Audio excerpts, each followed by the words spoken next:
이슈앤뷰 돈이 되는 뉴스로 시작합니다. 미르경제연구소 정태근 이사 나와 계십니다. 안녕하세요. 네, 반갑습니다. 네, 자 우리 시장 왜 이러는 걸까요?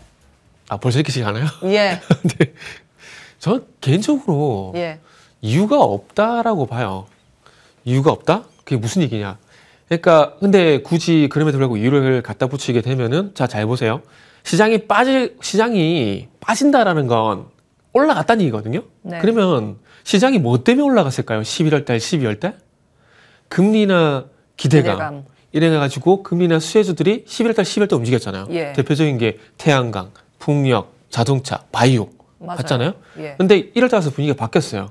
그럼 무슨 얘기일까요? 금리의 기대감이 그냥 식어버렸다는 거예요. 네. 그 식어버린 분위기 속에서 조금 더 이제 조명을 첨가해 보면은 2차 전지 실적 안 나오고 반도체 실적 삼성전자 같은 경우에 예상치보다 못 나오고 이게 이제 기름에 불에다 기름을 부었다고 볼 수가 있는 거죠. 그렇기 때문에 그러니까 이유를 갖다 붙이면 이렇게 되는 겁니다. 이렇게 되는 거고 어찌 보면 이제 수급적으로 저는 기술적으로 이제 하락이 나온다고 보고 있는 거거든요. 지금 뭐 북한 리스크 그리고 뭐 이제 중동 리스크 이런 것도 시장이 안 좋으니까 이게 나오는 거지. 솔직히 뭐 북한 리스크하고 중동 리스크가 뭐 이번 달 들어오고 새로운 건 아니잖아요. 이전부터 있었잖아요. 그리고 제가 이스라엘 전쟁 발발 당시에서도 이건 확전 안 된다라고 말씀드렸었고 그렇기 때문에 지금은 그러니까 11월 달, 12월 달에 어떤 반작용이라고 보시면 됩니다. 그리고 제가 1월 달 효과 없을 거라고 제가 분명히 말씀을 드렸잖아요. 통계 갖고 와서 말씀드려서. 그래서 지금은 가격 조정이라고 말씀드리고 싶고 그리고 어찌 보면 지금 변동성이 상당히 크잖아요. 코스피가 1.6% 이제 하락을 하고 있거든요. 하락을 하고 있는데 저는 이걸 보면서 어찌 보면 여기서 이제 몇 대만 더 맞으면 바닥이 나오겠구나라는 생각이 들어요. 왜냐하면은 지금이 바닥이 아니라 여기서 조금 더 조정은 거쳐야 된다. 네, 이제 거의 다 왔다 생각이 들어요. 왜냐하면은 날짜를 보게 되면 1월 3일 날 코스피가 그날 2.3%가 빠졌어요. 그러면서 그 전날 1월 2일 날 이제 고점이 2675포인트였거든요. 하루 만에 분위기가 반전되면서 그때부터 하락 출발점이 됐어요. 근데 잘 생각해 보세요. 하락 출발점 구간에서 2%가 넘게 빠지면서 하락이 출발이 됐습니다. 그러면 반대로 바닥에서도 이 정도 변동성이 나오게 되면은 바닥을 잡을 가능성이 상당히 크다라는 거예요. 지금 화면에 조금 전에 이제 코스피 흐름이 나갔었는데 자, 잘 보세요. 어제까지 보세요. 어제까지 하고요. 오늘하고 코스피 지수의 캔들 한번 비교해 보세요. 오늘이 상당히 많이 길어지고 있습니다. 1.6%가 나오고 있거든요.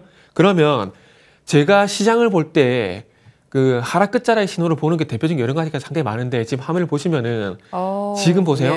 제가 2% 빠졌다고 말한 날 캔들 길이하고 지금 캔들 길이가 비슷해지고 있거든요. 지금 캔들은 더 밀리는 것 같은데요. 그죠. 그래서 저 때는 갭 하락이어서 낙폭 차원에서는 퍼센테이지로는 많이 밀린 건데 캔들 기준으로 보면 어차피 시가부터 계산을 하는 거니까 지금이 더 빠지고 있는 것 같아요.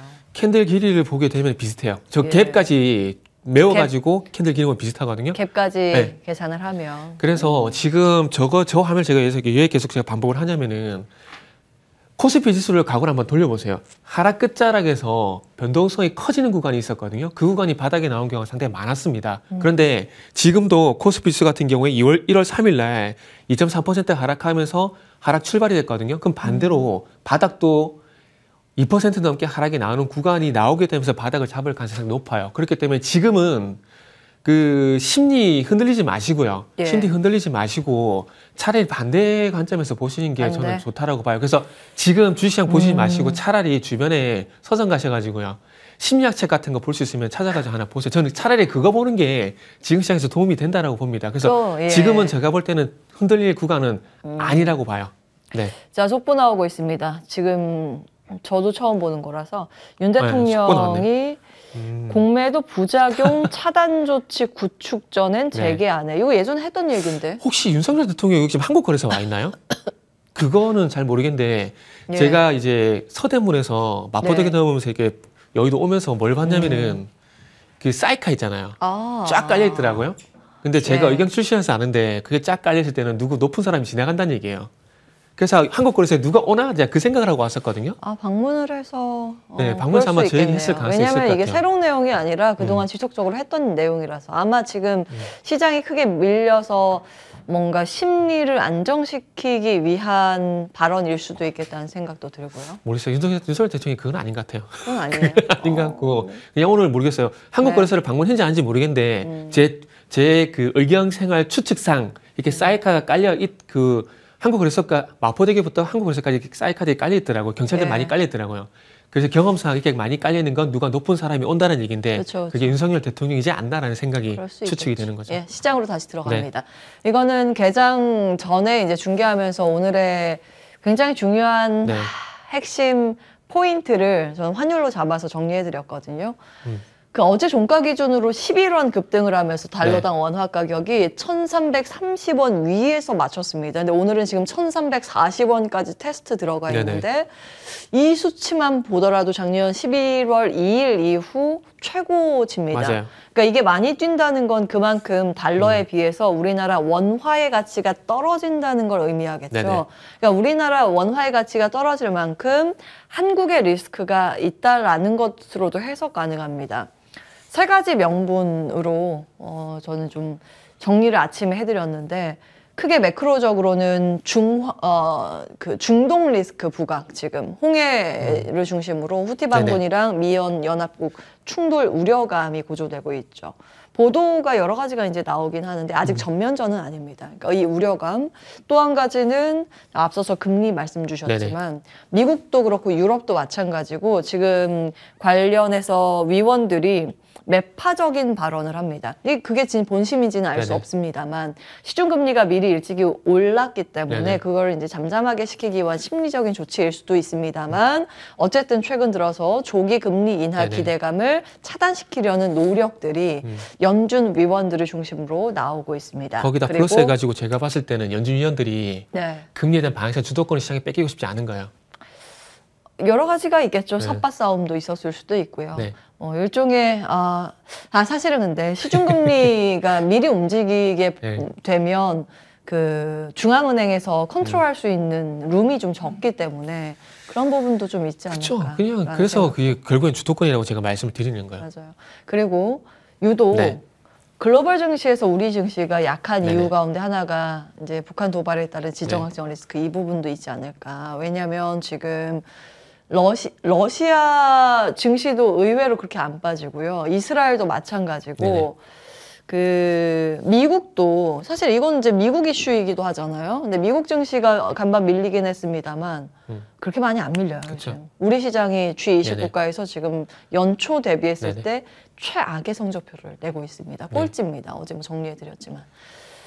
그래서 저도 요 얘기 상당히 동의를 해요. 그 최근까지는 제가 시장을 볼 때 뭘 봤냐면은 외국인 선물 매매 동향을 봤거든요. 미결작장하고 동반해가지고. 근데 그 흐름이 보니까 이틀 이 거래 전부터 깨져 있더라고요. 그러다 보니까 어떤 게 영향을 받고 있냐 보니까 이제 환율이더라고요. 환율. 오늘 환율 급등하면서 또 외국인이 현선물에서 다 팔아요.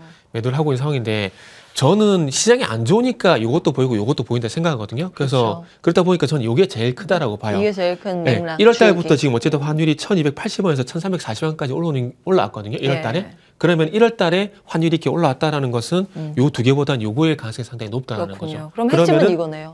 그러면 이제 그 환율 쪽을 보게 되면 중요 관전 포인트가 있게 되는 거죠. 환율이 1350원을 돌파하게 되면서 빠르게 이제 올라갈 것인가 아니면 1350원에서 장을 받을 것인가.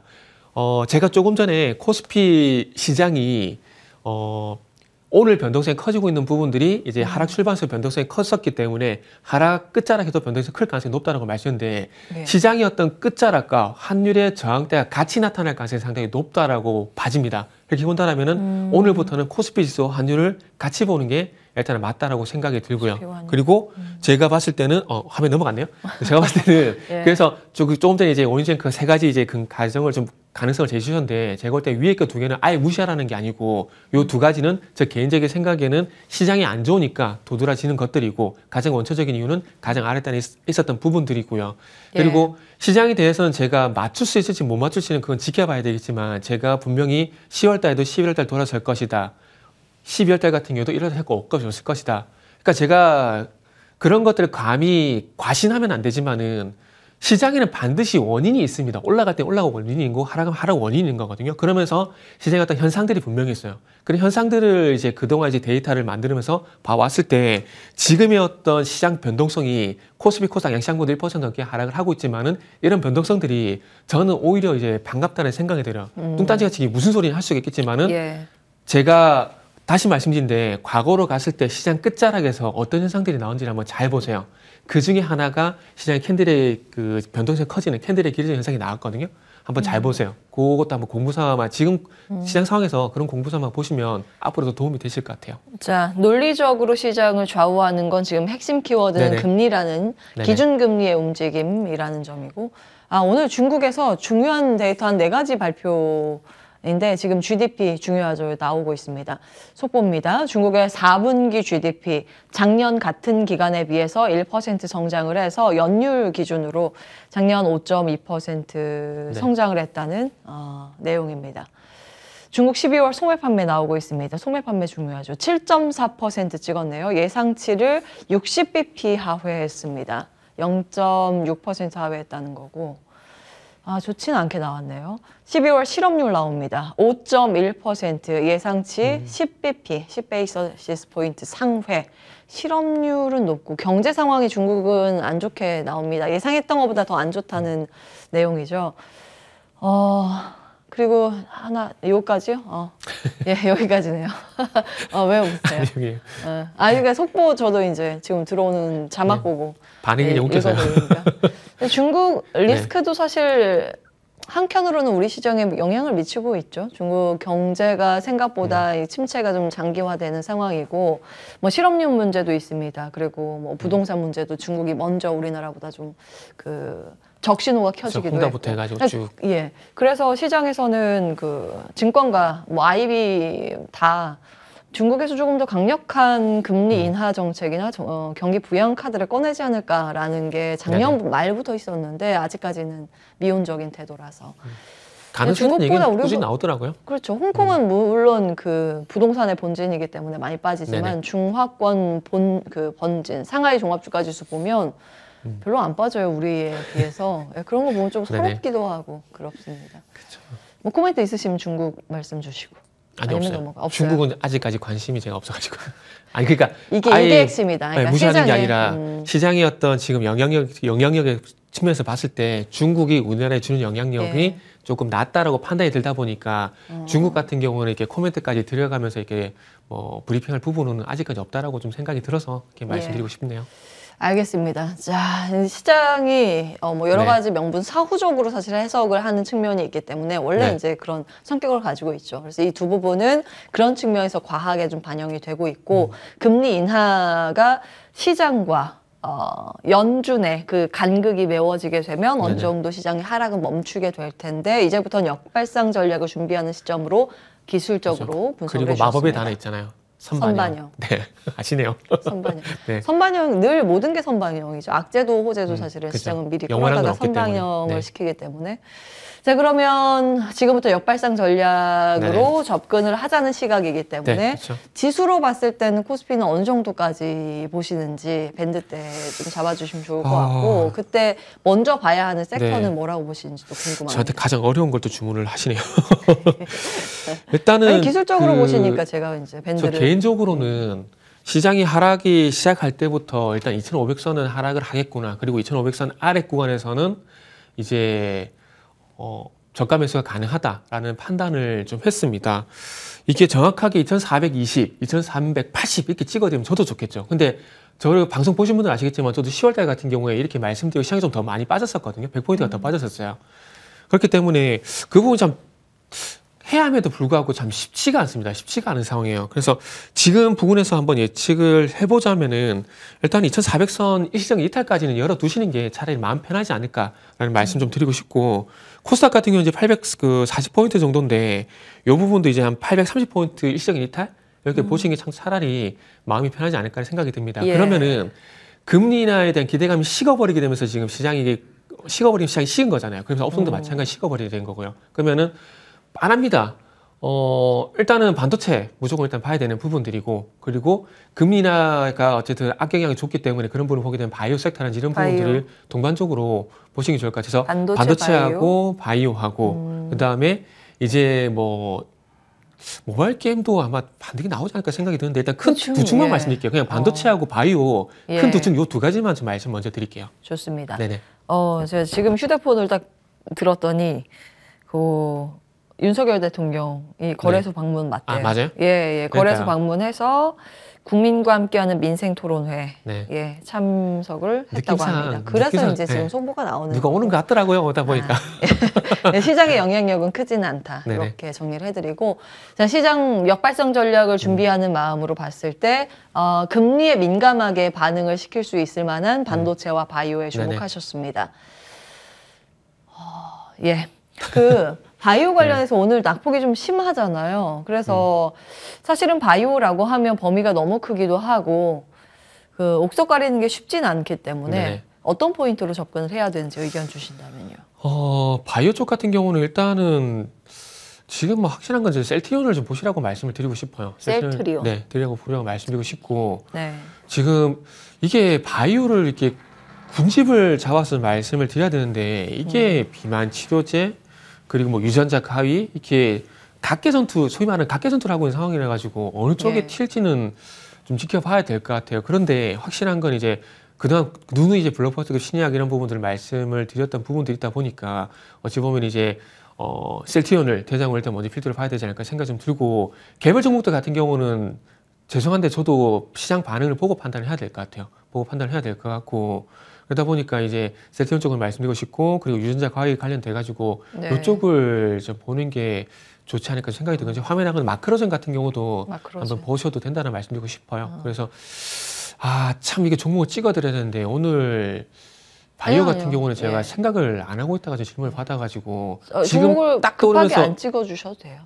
딱 요거 보시다. 요거는 아직까지 또 오는 건 잘 없네요. 자, 오리온 한번 볼게요. 네네. 오리온, 레고캠 바이오 지분에 투자를 하면서 최대 주주로 등극을 하게 되는데, 오리온의 주가는 뭐 폭격을 맞은 듯이 급락을 하고 있죠. 어제도 굉장히 크게 밀렸는데 오늘 추가적인 하락세. 어떻게 봐야 되는 거예요?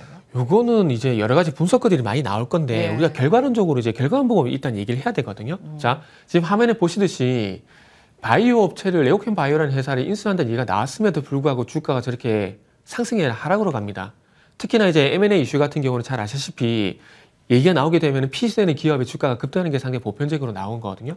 근데 그런 것도 없이 레고캠 바이오 주가도 별로 좋지가 않고 오리의 주가는 더 많이 빠진다. 결과론적으로 이게 뭘 말할까요? 우리 그것만 생각하시면 될 것 같아요. 그러니까 시너지 효과가 없다라는 거예요. 시너지 효과가 없다라고 시장에서 판단하는 거고, 오히려 이게 유동성 부분에서 부담이 된다라고 시장에서 판단을 한다라는 거죠. 그러니까 거기만 주목을 하시면 될 것 같아요. 그 깊숙이 들어가서 기업의 내막 같은 경우는 저도 솔직히 알 수가 없고요. 그리고 알 필요도 없습니다. 어떤 이슈가 나왔을 때 주가가 어떻게 반응을 하게 되고, 그 반응에 따라서 우리는 대응을 하는 차원에서 주식시장을 바라보는 거기 때문에 오리온과 레고캠 바이오 이슈는 그렇게 보시는 게 맞을 것 같아요. 그러니까 둘이 만난다고 합니다. 만난다고 하는데 어떤 남자와 여성이 만난다고 합니다. 근데 이 두 분이 만나는데 제3자 입장에서 봤을 때 얘 둘이가 잘 안 될 것 같다라고 판단하는 거예요. 언젠가 헤어질 것 같다고 판단하는 거예요. 뭐 그렇다고 해서 오리온과 레고캠이 헤어진다는 것이 아니라, 그러니까 서로 이제 시너지효과가 안 난다고 시장에서 판단을 하는 거죠. 그러니까 그렇게만 보시면 될 것 같아요. 주가를 통해서 이제 사후적으로 해석은 해주셨습니다. 만약에 그 이전에 뭐 여쭤보셨다면 뭐 분석글이 돼야 되겠지만 지금 이미 결과가 나온 상황이라서 그 결과에 대한 얘기만 하면 될 것 같아요. 사실 오리온이 2020년부터 바이오 산업에 뛰어들었는데 중국의 국영기업이랑 합작법인을 중국에 이미 설립을 해서 사실 시너지를 만약에 생각한다면 레고캠 바이오의 파이프라인을 그 중국으로 좀 수월하게 침투할 수 있는 그런 여건은 됩니다. 그리고 2022년에 오리온 바이오로직스 설립을 했어요. 그래서 사실 찾자면 시너지를 찾을 수는 있겠지만, 그리고 여기서 하나만 더 덧붙이자면 오리온 너는 삼성 바이오로직스가 아니야. 그렇게 볼 수 있는 거죠. 그렇게 시장은 보고 있다. 네, 볼 수 있는 거죠. 예, 알겠습니다. 자, 끝내야 돼요? LNF 궁금한데. 안쪽에서 시간이 됐다고 끝내려고 하는데, LNF 그러면 한 30초 코멘트만 듣고 마무리하죠. 오늘 이제 이전 확전 결정이 됐죠. 네, 결정이 네. 어제 나왔어요. 네, 장 어제 마치고 나왔죠. 거래소에서 승인해줬습니다. 그러니까 코스닥 시장에서 코스피로 앞으로 이제 이전 상장하게 됐습니다. 네네. 그렇게 본다면 그 효과로 끝이 날 것 같다. 이렇게 말씀드릴게요. 상장하는 날까지 그럼 효과가 있다고 네네. 보세요? 그럼 아직은 그 패시브 전까지 아직까지는 조금 더 올라갈 조금 여력이 더. 있긴 하지만은 예.